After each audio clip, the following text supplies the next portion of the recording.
তো দেখো একবারে বসেই পড়েছে ওর ভিতরে, ঢুকে জল নিয়ে গায়ে একদম ধুয়ে ধুয়ে নেবে। হ্যালো এভরিওয়ান, আমি তানিয়া। আজ থেকে শুরু করলাম 30 ডেজ মিনি ভ্লগ চ্যালেঞ্জ। আজ থেকে 30 দিন অবধি আমি প্রতিদিন মিনি ভ্লগ পোস্ট করব।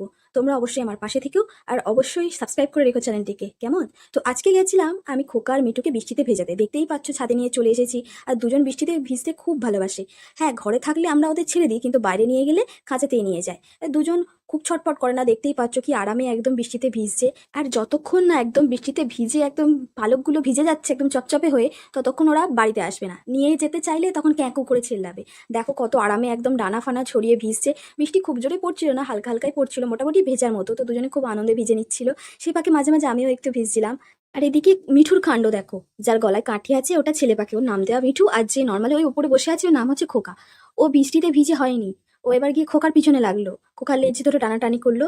তারপরে চলে গেল পাত্রে রাখা জলেতে স্নান করতে। দেখো একবারে বসেই পড়েছে ওর ভিতরে, ঢুকে জল নিয়ে গায়ে একদম ধুয়ে ধুয়ে নেবে। আর মিঠুকে দেখে খোকাও চলে এলো, কিন্তু ওর কি মনে হলো ও তো ওর বৃষ্টিতে ভিজেই একদম ভিজে গেছে, তাই চলে গেল। তাহলে আজকের মিনি ব্লগটি এখানেই শেষ হচ্ছে, দেখা হচ্ছে পরের দিনের মিনি ব্লগে। বাই, ভালো থাকবেন সবাই।